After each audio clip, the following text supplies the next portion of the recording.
Hello everybody, it's me. Welcome back to the video.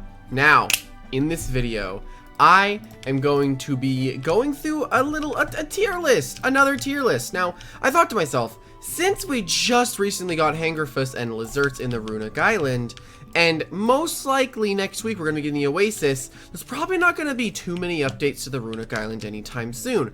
So I thought to myself, why not do a tier list of every doodle in Runic Island? So that's what I'm going to be doing today in this video, and I'm pretty excited, and hopefully you guys enjoy it.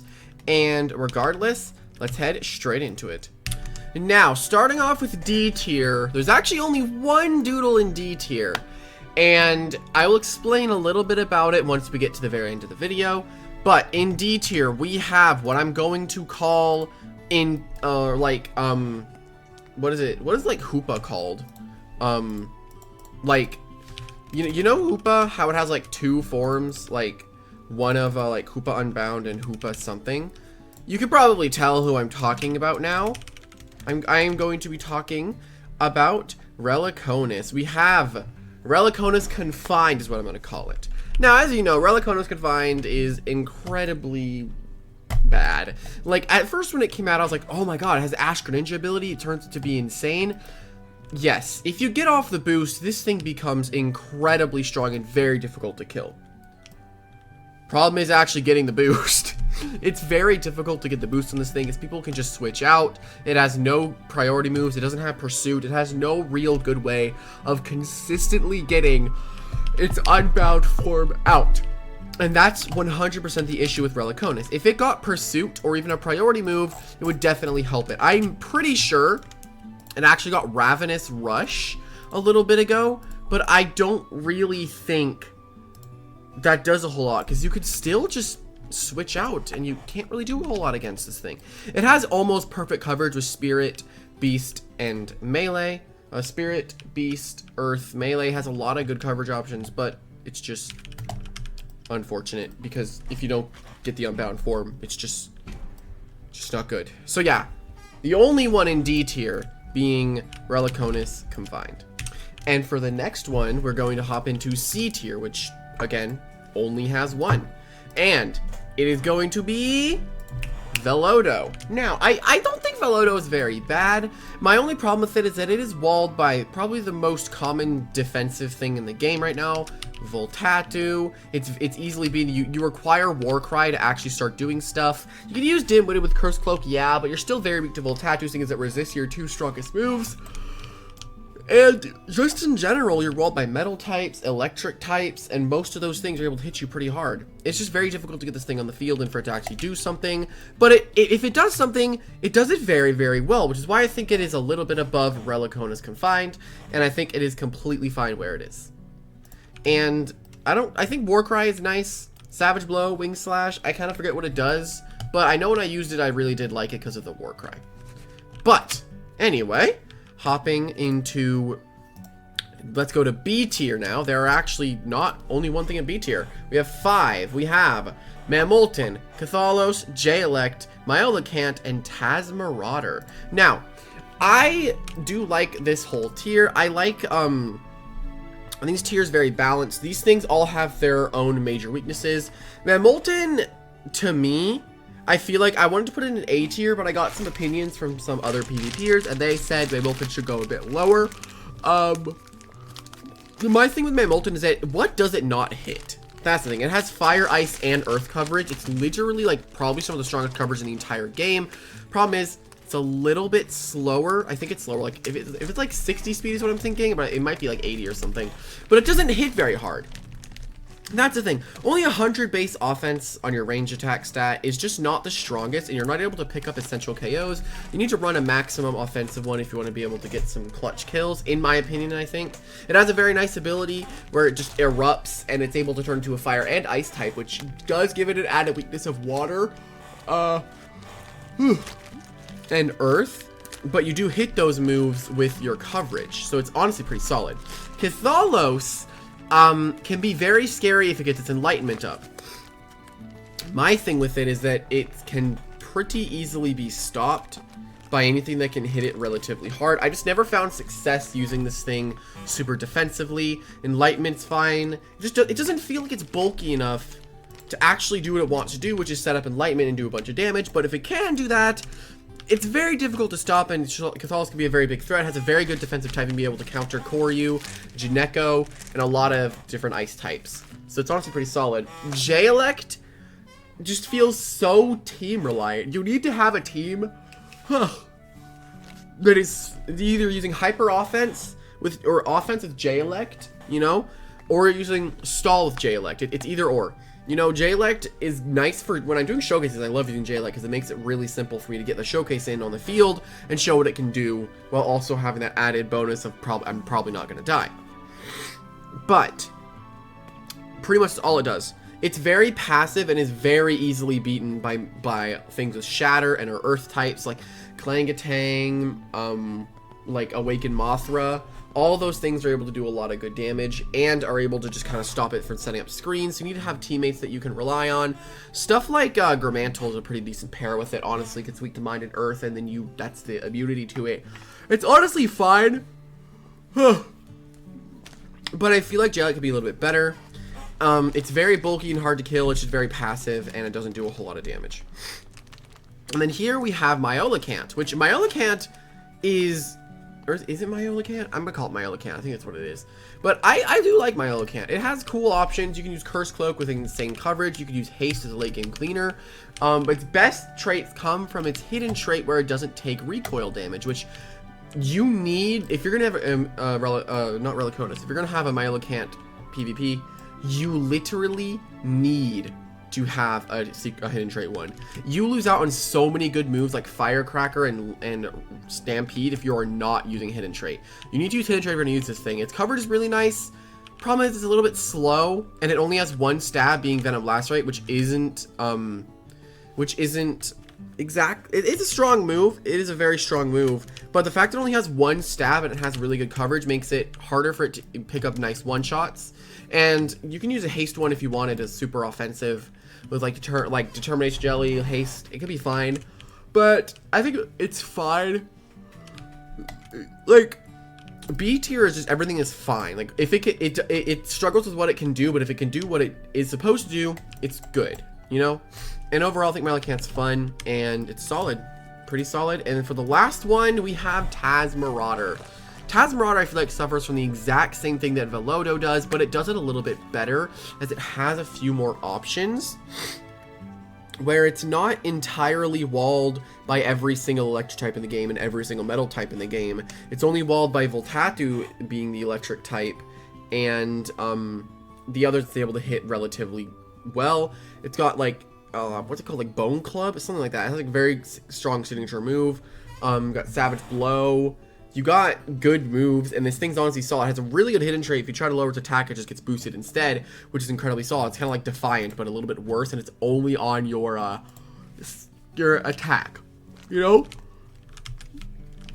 Well, yeah, that will cover all of B tier. I'll put a little, as I've been doing, I'll just put a little thing up on your screen now that shows you what's all there. But yeah, hopping into A tier, we have Exoskelis, Jestwhirl. What is that? Arthopex, Gramantle, Gyronaut, and Imperaflame. Yes, Imperaflame does count. It does count. Now, Exoskelis, I think I definitely judged it very harshly when I was first using it. I think it's honestly pretty solid now. My only issue with it is its stats are just so low.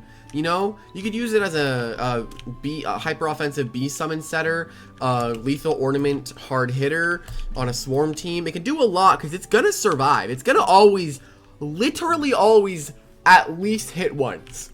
I don't think it's possible for it to not hit at least once, and that just makes it really solid and very, very reliable to get good damage. And it's honestly nice. I think it's just the only reason it's not A tier or S tier is because of its stats. If it had better stats, S tier immediately. Then we have Jestwhirl. Jestwhirl's honestly insane. Like, I haven't used it in a little bit, but it's bulky, has Recombobulate, has perfect coverage with Earth Surge. It's crazy how strong it is. You have Hidden Trait is good, Jester Privilege is good. Either way you want to use it, it's going to do something good. And you can use Enlightenment, mind drain, all that stuff. Mind drain makes it last way longer, and it's honestly hard to get off of the field because you're only weak to dark and bug, if I recall correctly. I don't think you're weak to anything else but dark and bug, because spirits don't hit you because you're typeless, and melees can't hit you because of your mind typing. So if there's something else that hits mind, let me know. But yeah, it's very, very solid and is very difficult to get off of the field. If you can't hit it very hard, you're gonna struggle with beating a Jest Whirl. And seeing as I think it's comp, it's a little difficult to kill. And overall, I think Jest Whirl's awesome. You should definitely give it a shot. And then the next on the list we have Arthopex. I really liked Arthopex. I stalled for a long time doing the Arthopex showcase, but when I did it, I was so happy with how it turned out. I think I used a Cursed Cloak set, which I do really like, and you can use it if you want. I think there's other sets that are a little stronger though, but the one I used, I really, really enjoyed it. It was like 50% bulkier on the range side, 30% bulkier on the physical side, while also having good offenses and good HP. And it overall just did a lot, and I really, really did enjoy it. And it's honestly, its typing does kind of wear it down, but it doesn't do it all that much, you know? Like, it's quad weak to two different things, but those two different things are beast and electric and fire. So just bring something that can resist those things. That's my thing about it, you know? You could just bring Garlic, and that's a pretty good tank for it. It resists electric, it is neutral to beast and resists fire. Overall, that'd be a pretty decent guy. You could also use Magmatoad, which is a perfect teammate, which is immune to electric, quad resist fire, and resist beast, and can all threaten every single one of those typings very effectively. And overall, that's honestly really good, and having a way to beat things like that is very good. So if you were to pair Arthopex with Magmatoad, that's really solid, and I recommend it. Next, we have Gramantle. Now, I feel like there's a little bit of bias going on with Gramantle being a little high, because I've been using it since it came out. I honestly really do like Gramantle. Like, Harmony, Night is fine. I've kind of steered away from always spamming Night or Harmony, because it feels, like, very inconsistent, you know? It has a very good ability, and overall, it's able to do a lot for the team, being able to hit and run support and Homophobia to beat things like Hatrix Awakened, Jest Whirl. It's able to beat Jest Whirl, which is really, really nice. And is able to beat opposing dark types that try to wall it out. And it also offers pivot, offers support with Harmony. It's incredibly solid. You can use Riot Shield with it, and it's really, really good. Gramantle overall is nice, and it has two different forms too, which is very unique about it. You can give it an equipment, Dark Brooch, which will change it to an air and dark type, or a dark and poison type. So you could be a Metacrow, or you could be a Bonnet Crow. And I think the dark air typing is a little bit better for me, because I just enjoy it a little bit more. But overall, I do like Gramantle, and it's pretty solid. Does a lot for it. Does a lot. And next we have Gyranaw, and Gyranaw is awesome. Paired on a Rain team, that thing is incredibly difficult to stop. I've been trying to use it on Rain. Not trying, I have been using it on Rain. It's proved to be very successful every time I get it on the field. It's able to do a lot of work. It's super fast. Its tsunamis are destructive. Has really, really solid coverage. Give it double its speed with max magic attack. It's super difficult to stop. Pair that with Lethal Ornament. Under Rain, the tsunamis are doing so much damage. It's insane. And the fact you have Chi Blast and Cone of Cold to back it up, it's very difficult to stop this thing from just mowing through your entire team. Plant types can't stop you because of Cone of Cold. Metal types can't stop you because of possible Rust and Chi Blast. And overall, it's a very difficult thing to stop if you get it on the field safely with rain and a few turns. Tsunamis are just entirely free for him to click, and has almost no way of being beaten, because its water resists are water and plant, and I think that there's another one, but I can't remember it right now. But yeah, overall, Gyranaw definitely deserves its place. It's very, very difficult to stop, and is very, very strong. And rounding up A tier, we have Imperaflame. I think Imperaflame is nice. It has options like Sharpen, Hit, and Run. You can use Mind Empowerment with Lith. You can use a defensive one with Hidden Trait. Could get rid of burns, even though I think that's a very specific ability, so you're not really going to be using that very often. You also have, you can be a Sweeper, as I said before. You can use Sharpen a lot. There's a lot of different things you can do. It has both Swords Dance and Nasty Plot in Mind Empowerment and Sharpen. And it is very, very versatile in the fact that it can do it can fill a lot of roles as a ranged attack wall breaker or melee attacking wall breaker. You could use like sharpen, hit and run, a lot of different things you could use on this thing. My only issue is if it had any form of like good and hard recovery, it'd be a little too good. Because fire is honestly such a good typing, and it's hard to beat this thing. It does have its counterplay, of course, but it's very difficult to stop this thing from doing stuff that it wants to do. Stuff like Kelpeimer is definitely a stop to it. But you could just like sharpen, hit and run, get like 30% or even 40% off on a Kelpeimer, and that does a lot of damage. And overall, it can be very annoying if you get its checks out of the way, and Paraflame is honestly very, very solid. And that rounds up A tier. Now we're hopping into S tier. Now, if you guys have been listening, you probably know who's in S tier. We're going to start with Hangrifus, Desdog, and Reliconus Unbound. That's what I'm going to be calling it. Now, I'll start off Reliconus Unbound because I know people are wondering, like, why is Reliconus so low when Reliconus, its other form, is insane. Look, if you can get Reliconus Unbound on the field, it's insane. Like, I think it has 140 offenses each. If you get Reliconus Awakened, oh my god, is it hard to stop. It almost has no way to be beaten. And if you're going, like, just lower the entire team to where they can't tank even one hit from Reliconus normally, boom, you win. Honestly, if you get Reliconus Unbound, it's just game. It's just so strong and so oppressive. It has counterplay, but if you just don't let people kill it, you can just win. I honestly really do like Reliconus. It feels like one of the more skillful based things to use because it takes a lot of effort to actually get it awoken. And I think if it got Pursuit, it'd be too good because being able to guarantee you actually get that like health, or not health, you get the Unbound form out is just crazy. And it just like 140 offenses, insane speed, unwallable coverage. It's very difficult to stop this thing, and it is very, very strong. And then hopping into Desdog. Desdog with Nullify and Dark Slash Careless Assault is just insane. Like, when it first came out, this thing was nerfed immediately because of how busted Mallet Crush was. Mallet Crush was not Fell Singer. It was not. What it was is it was Dark type Sword Sweep, which would lower your melee defense. Bright Lights had no effect on this thing. Abyssins could not beat this thing. Light types could not beat this thing. Beast types could beat this thing, but they take too much damage with your like Careless Assault, your Dark Slashes, way too much. Desdog is very, very oppressive, and if you ever see it on the field, do not, and I mean do not, underestimate what that thing can do. It is insanely strong and is very, very difficult to stop if it gets going. And with the Nullify, it has no way of being switching against Dark type attacks. Bug types can do pretty good, like Metal Elytra is a very good check to it, so is Awakened Mothra. They all do really good work and can check it, but if you lose those checks, Desdog's going to wipe through your entire team, and I think it's very, very solid, and I don't see Desdog used very much, and I feel like people need to be using it a little bit more. And then finally, we're talking about the latest addition to the Runic Island, Hangrifus. Now, Hangrifus is honestly a really, really nice doodle. It's very, very strong in the fact that it has Warcry, and it's just very hard to be beaten. Like, once you get Warcry up, it's almost unstoppable. Like, you can just, Warcry, Electro, Icy, Glaze. It has almost unwallable coverage. It's insane how strong it is.